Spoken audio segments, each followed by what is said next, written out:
Hi everybody, it's great to be back here again on Itamar. It is Friday. Right now it's Parashat Ki Tetzeh Sending. Before, when you shall go out to war. This is this week's portion in Deuteronomy. And there are so many commandments. This is the portion that is so full of commandments. It has 74 commandments. And there's no other portion in the Torah that has so many commandments. Of course, we don't have time to discuss them all today. I want to focus on a particular commandment. And the reason this particular commandment is our discussion for this week's portion is because of the following story. What happened just a week ago. I was in my living room, and there it was. My wife calls me, Moshe, please come. I come running. What's going on? I get to the window, and I look out the window, and on my windowsill there is a nest, and a pigeon hovering over the nest. I said, wow, Leah, we have an opportunity now to do the great mitzvah of Shiluach HaKen. I said, wait a second. I don't know if it's a mother bird or a male bird. I can't do it. But anyway, I said to myself, first of all, I got to learn how to distinguish between different kind of birds, number one. Number two, I'd like to study the laws in detail in order to fulfill this mitzvah one day, as we are supposed to do the 613 commandments that God commanded us. Well, in order to understand this beautiful Torah commandment, let us begin by going through this week's portion and following the laws that pertain to sending away the mother bird. I'll begin by reading the verse. So if we look in chapter 22, on Deuteronomy, verse number 6, the Torah opens up like this. And this is the message. Ki yikarei kan tzipor lefanecha. If you find along the way a nest, a bird's nest. Baderech, b'chol etz, o ala haaretz, afrochim o beitzim, va'im rovetzet al afrochim. Let's get down to business. If you're traveling or you're walking somewhere in the road and you find a bird's nest and the mother is hovering over her birds, her little chicks or the eggs, it says right out, lo tikacha im al banim. You're not allowed to take the mother over the children. What does it mean? It means you can't take the mother while she's hovering over her chicks. You got to send the mother off, and then you're allowed to take the children. Now, if you do take the mother when she's over the chicks, then you're transgressing a commandment in the Torah. The next commandment pertaining to this mitzvah, which is really a double, there are two commandments here, is a positive commandment. And what does it say? Shalech tishalach et ha'em. You should send the mother away.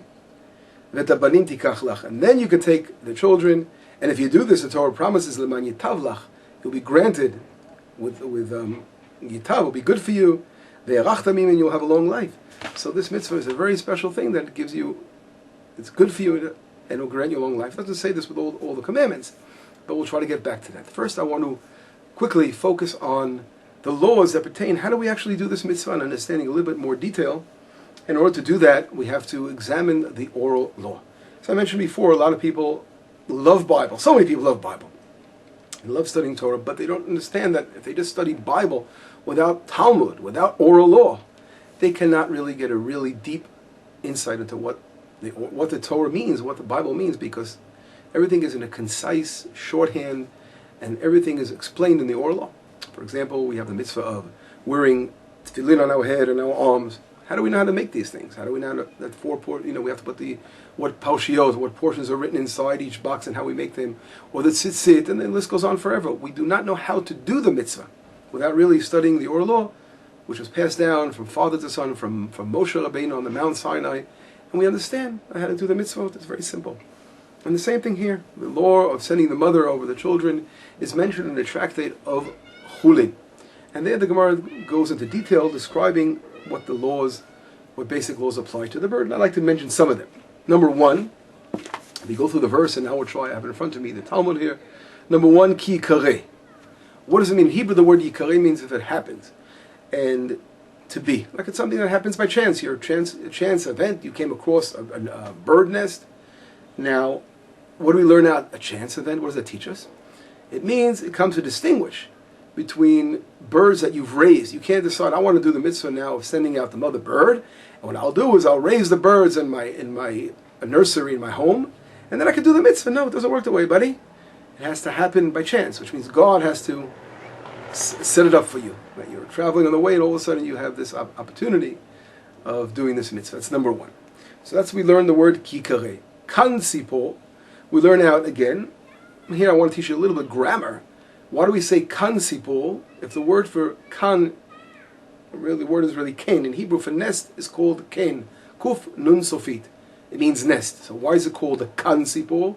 Because when two words come together in Hebrew, grammatically, it becomes, instead of saying an a, it becomes an a. Kan tzipor. But if you say, I'm doing the mitzvah, I want to do the mitzvah of shiluach haken. A lot of people make that mistake. They say shiluach hakan, which is not right. They should call it shiluach haken. That's the proper way of pronouncing this. And let's put that aside, just to have a little grammar lesson. Tzipor, what do we learn out? The Gemara learns out from the word tzipor that has to be a kosher animal, kosher bird, which means if it is a non-kosher bird, this law does not apply. So if you see an eagle along the way hovering over its nest, don't bother sending the eagle away. Let's go on.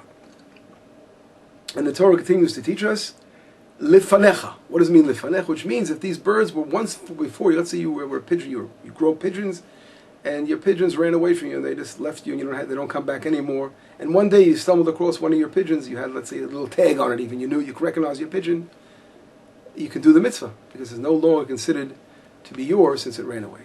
That's we learned the word lifanecha. Even if it was once before you, and now it's no longer before you anymore, that's what the Talmud learns out, that you can do the mitzvah.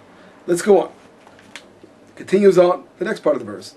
Bechol eitz o al haaretz efrochim o beitzim ve'emor vetztel efrochim. A couple of more things we learn out, which I'll mention over here, bring it down. For example, matzah ken bayam chayav b'shiloach. What happens to a person, the derech means he found it on the way. The person found a bird hovering over its nest on the sea. Situation on the sea, whether the boat or let's say on a wood and branch inside the water, even on the sea you can do the mitzvah of shiluach haken. So these are some basic laws, but the laws go into much more detail, which I want to bring down. Number one, it applies only to a mother bird, not to a father bird, and as I mentioned, a kosher bird. And bring out the rest of the. It happens, of course. I mentioned before, it has to be in the wild, right? I'm trying to summarize the basic laws that apply. It has to be in the wild, etc. What I want to now focus a little bit more on is what are the reasons? What are some basic reasons mentioned? Why did God command us this mitzvah of sending out the mother bird? What is it all about? What was the reason behind this whole thing? In some of our commentaries, bring down three basic reasons. Number one is the basic lesson on mercy. The Ramban Nachmanides brings down that God always wants to teach us through the Torah to be merciful, and therefore, if we know that a mother is hovering over the eggs, we don't. How can we take the mother together with the children? It's a painful thing to do. It's not a merciful thing to do. If we send the mother away, and we take the children, the question is, where is mercy behind this? We're taking the children there. Right? We're going to having a little hard-boiled egg, or we're going to have a scrambled egg in the end. Where's the mercy over there? And that's a very simple question to answer. We all know, and we live in modern times. Today, we go to the restaurant, and you go and buy things. You don't realize that when you're buying meat from the butcher or whatever you are, obviously this meat is slaughtered, and we're all eating. Those who are not vegetarians are all eating meat that has been slaughtered, and they just don't see it. They buy it like in a wrapping it's all ready, but of course there was a process of slaughtering beforehand that we don't see that did happen. And why would I do this? And where is the mercy here? Because of course God created animals, the animal kingdom, for us as human beings in order to survive and to sustain ourselves by eating, and that's allowed. But to take a mother over the eggs at this particular moment, the mother's mercy. I heard this beautiful explanation that the mother is right now showing her act of motherly love for her children. And therefore don't capitalize on that motherly love now that she's showing mercy on her children to take her and to eat the mother now. And therefore send the mother away and take the children. That's one explanation I heard. But obviously God wants to teach us, even though we're allowed, God allows us, as the Torah says, we're allowed to eat meat, but always to think how we act, always to try to look at to learn from the situation, always to try to act in every situation with the highest level of morals, and therefore send the mother away. That's one explanation the Ramban gave. Another explanation is brought down was also, of course, the simple explanation of worrying about the continuity of the species. For example, if we take the mother and the children, and there won't be the mother to go out and be able to make more eggs again, it can, God forbid, cause the extinction of this particular breed of kosher bird. And therefore, always showing you it's always the green side, to allow for nature to continue its course. Take the eggs, but always send away. Always make sure, just like Noah and the ark, when he took inside the ark, he was able to preserve the species of animals that everyone survived and to have the continuation afterwards, after the flood. The same way here, send the mother away and allow for the children to continue and to prosper. Allow the mother to have more children, they'll prosper later on. And there's of course a third reason, which is mentioned in more in the Kabbalistic sources, is that by taking sending the mother away and a bird, the mother obviously is going to be pained by that, seeing a bird, her little chicks are taken away from her. Her cry and her pain is going to be felt all the way up in the heavens, and this will remind God of that the world, that God has sent His nation into, and He banished His nation from the land of Israel, and the world is in exile now, and redemption is not here yet, and this will of course awaken the mercy from above, and will bring about the redemption. So this is an explanation, the Kabbalistic explanation brought down. Three basic explanations. I want to focus on one interesting question that we have to ask ourselves about this. What happens now? Think about it logically. Today, in modern times, just like here I was in my living room, if I would have wanted to do the mitzvah and it was a female bird, and I'll give you a little trick about that. In the morning hours, the male really hovers over until the later afternoon. The male hovers over the nest, so it was really a male when I saw it because it was the morning hours. And then in the later afternoon, the mother comes and the mother changes positions, and in the evening, it's the mother pigeon that hovers over the egg. So that's something one of the tricks. There's other ways of trying to recognize. Very hard to recognize between a male and female pigeon. A slightly different eye position and head position, but you can't really, because they're again, the reproductive organs are hidden, so it's hard to see. Very, very difficult to distinguish. But by the behavior of the male and the female, you can tell a difference. But anyway, my situation really was a male, wasn't a female, so I couldn't have done the mitzvah anymore. But the question is, in our situation, no one's going to take these little eggs that are under the pigeon and use them right so fast. It's not going to happen to you. You're not going to make a little fried egg over those little tiny pigeon eggs. So the question is, is it really relevant? How could it be? Let's say we don't want to use the eggs. Let's say we come across the pigeon over the nest, and we want to do the mitzvah, but we really don't want to take the eggs. We don't want to eat them. We just want to do the mitzvah.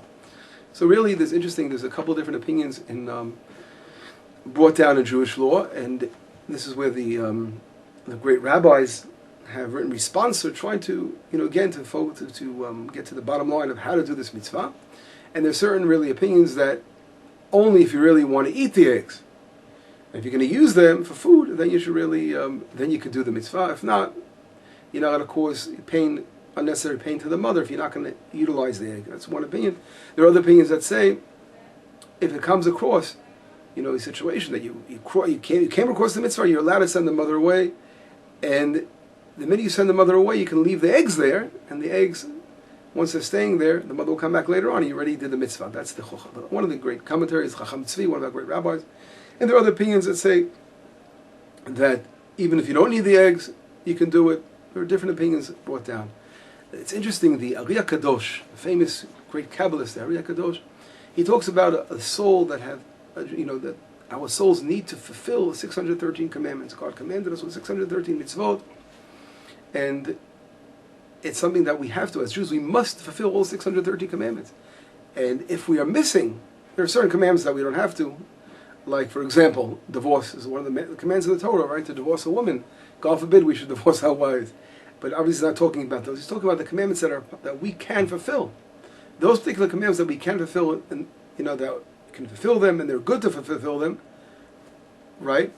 We must fulfill them in this world. And if we don't do those commandments, then we're like missing part of our soul. Part of our being is really lacking, as a blemish. And therefore he says, by sending away the mother bird, we're actually completing this mitzvah, and that our soul needs to complete itself. And this is according to the interesting explanation of the Ari HaKadosh.